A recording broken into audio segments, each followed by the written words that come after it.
Hi everybody, and welcome back to Lost Genre Reddit Stories. This post is from the subreddit Relationship Advice, and it's by user ThrowArray Separation C. What my 37 male, wife 35 female did during our separation makes me want to make it permanent. My wife and I have been married for 6 years. We have no children. Last July, tensions were high between us. I'm an essential worker. I work the night shift and sleep during the day while she's at work. She was working from home due to COVID and was very loud. This kept waking me up and making me a very crabby person. So I was admittedly very short with her and she was not accommodating to me at all. As a result, the time we did have together was very tense between us. It's normally a very happy time, but we weren't able to enjoy it at all. We made the decision to do a trial separation. Both go to therapy separately and try couples therapy after a few months. As my company was frontline, they offered to put us up in a hotel so as not to risk our families. So I took advantage of this and moved out. I asked my wife for ground rules. My exact wording was, "So that I understand this, are we seeing other people during this time?" She angrily replied, "If that's the first place your mind goes, then maybe it's not even worth it. I want to save our marriage, not give you an opportunity to go screw around." I apologized and assured her that I only wanted to understand where we stood. So, over the past year, I've been in therapy. I talked to my boss and got my shift at work changed to the day shift because I realized that the night shift was really taking a toll on my mental health. I've learned to be firm but open and communicative and not bottle things up. I honestly feel so much better about myself as a person. My wife and I started couples counseling at the beginning of this year, and it's been really great for us. We both were open about what was wrong, recognized the faults that we had, and both committed to wanting to make things better. We made the decision for me to move back in next month and bring the separation to an end. During our most recent session, our counselor asked if I had completely broken off any relationships that I had during our separation. I replied, I didn't have any relationships during our separation. We established ground rules that this wasn't about having fun with other people, it was about getting better for our relationship to survive. My wife replied, "We never established that as a ground rule." I quoted her words back to her and she responded, "Well, I was letting you know that shouldn't be your main focus. I mean, if you were just going to go fool around with random women and not try to improve yourself, then there was no point in trying to save things." I responded, "So you were using weasel words to have things both ways. Did you date anyone?" She unashamedly stated that she had slept with 7 men during the past year, that it was perfectly allowed and I was free to be with someone else if I so choose. She stated that if I didn't want that, I should have clearly stated it. I countered that when I tried to broach it, she got angry and shut the subject down, and now she was trying to rewrite history. I told her at this point that I need to think if I want to move in again or even try anymore because it's clear that she treated the last year as a free pass to sleep around on me. She says that I need to grow up and get over it. I responded, "See, that's where you're wrong.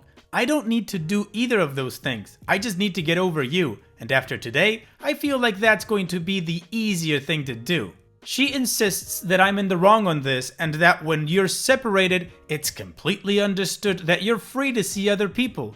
Honestly, this behavior, the weasel words, deliberately ambiguous statements, and the constant deflection are the things that triggered me to blow up at her in the past, and the fact that it's still happening is just leading me to feel like I need to file for divorce and walk away. Am I making too much of this? I feel like I've made so much progress in therapy, and I know she has too, but I just feel disgusted every time I look at her. I feel like she cheated on me and I get so angry. I don't know if there's any way to move forward with her. She keeps saying she did everything right and I need to stop trying to punish her because I didn't explore while I could. Would I be the worst person in the world for filing for divorce at this point? I feel like I'm too close to this situation and can't think straight. What the hell do I even do at this point? I've been working for a year to fix my marriage and I thought she was too.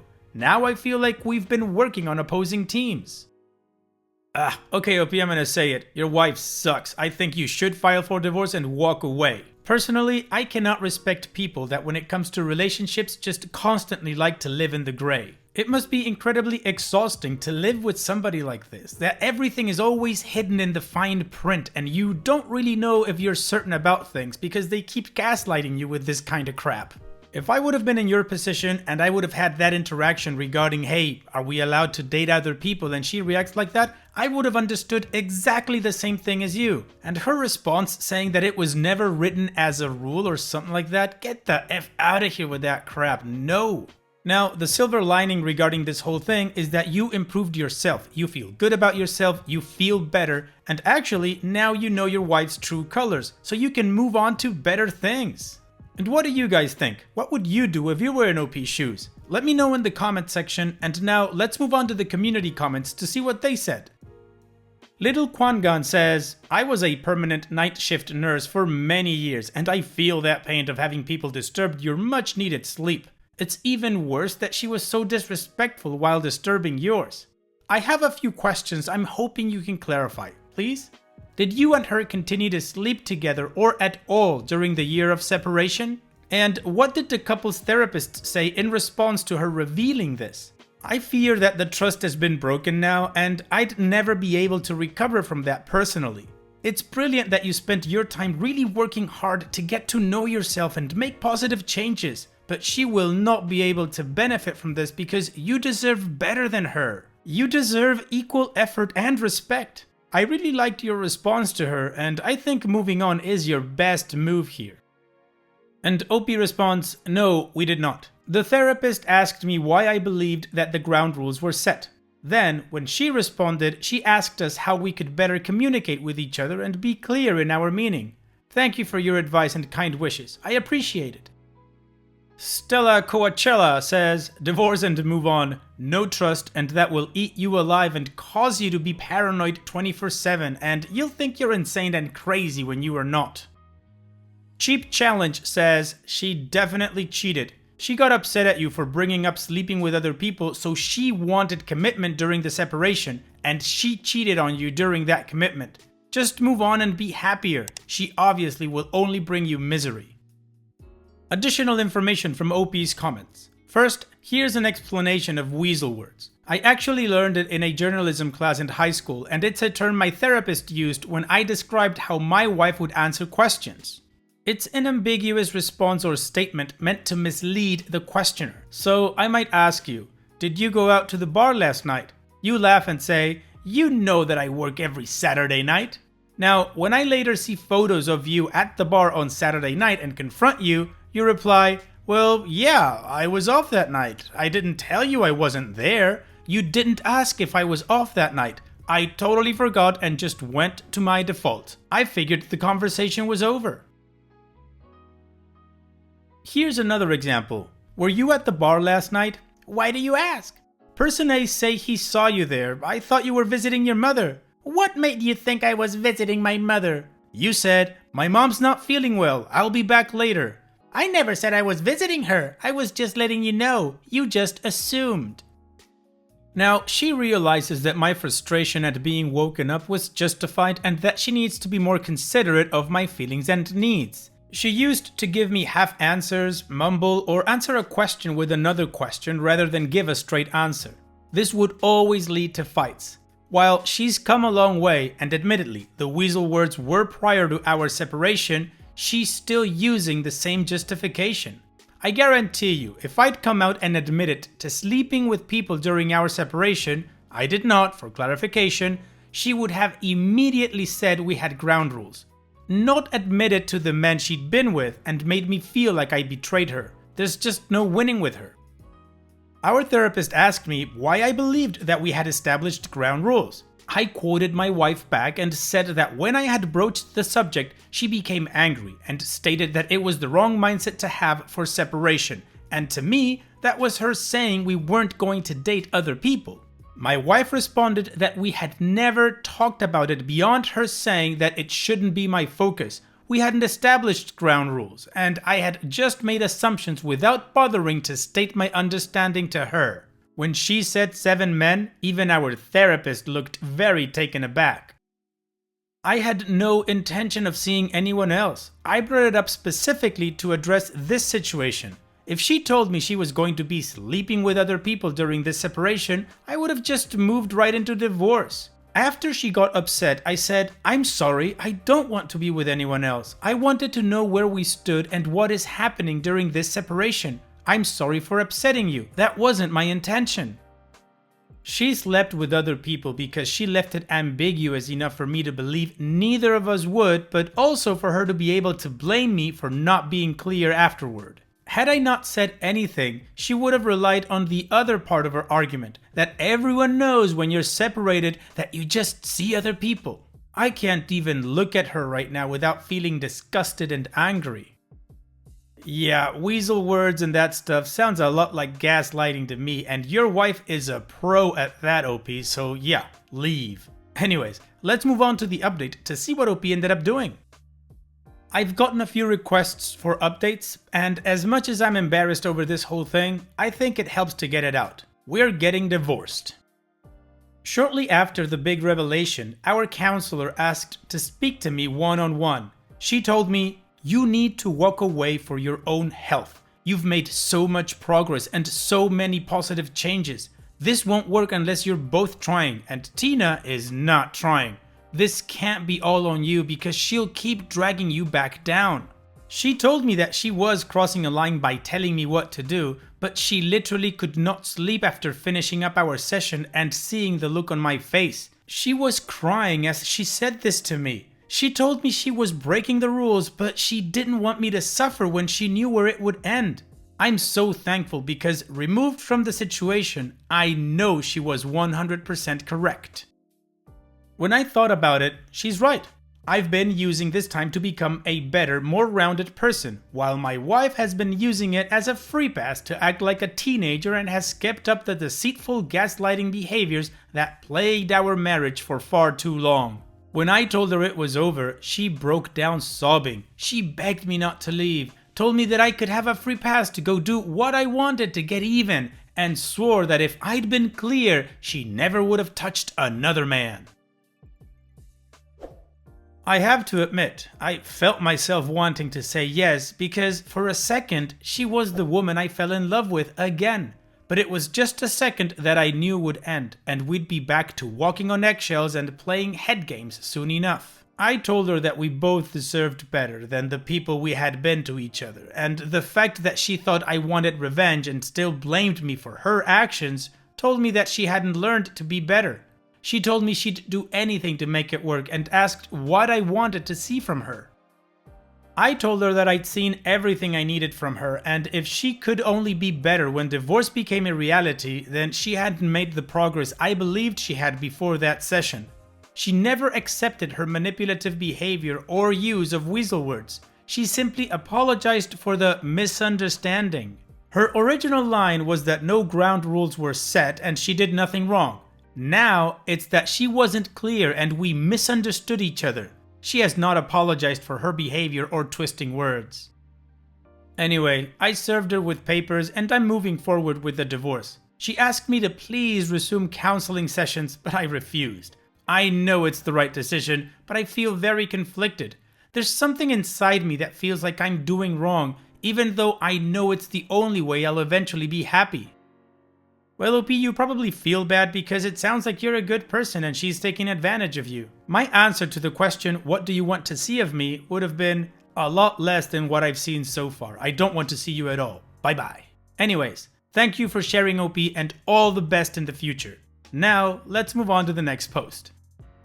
This post is from the subreddit Malicious Compliance, and it's by user Bota. Managers aren't allowed to tell me to use their parking space when they're off? Alright then. So this happened a good 6 years ago now. I was just starting my IT career, so I was a basic level 1 desktop engineer for a large financial company. My team consisted of me, a level 2 engineer, and 3 managers, one for data, one for people, and one overall manager. Parking in town was either expensive or impossible, and while management and supervisors got parking spaces in the huge multi-story next to the office, Other staff members didn't get one and either had to pay the very expensive parking fees or park far away and walk. Being on a low entry-level salary, I opted to walk the 30 minutes into town and often got sick due to the bad weather. The level 2 guy lived a 5-minute walk from the office and didn't own a car. When any of the managers were off, they offered their parking space to me so that I wouldn't have to walk, which was very nice of them and greatly appreciated as it was saving me money too. One day, I got called into HR because somebody saw me coming out of the multi-story and got jealous and asked why I get a space and they don't. This HR manager was incredibly condescending and talked to me like I was a literal child with lines like, "Back when I was your age, I thought the world owed me everything too." Which is absolutely not my attitude, but sure, go off on one as you know me. She said it wasn't fair on the level 2 guy because he might want the space too. She wouldn't listen when I said he didn't drive and even said to me he didn't want it after I asked if he was okay with me using the space. At the end of the day, I went into the management office and we were chatting about the day as we usually did, and I told them about the HR meeting and said they weren't allowed to let me use their space anymore.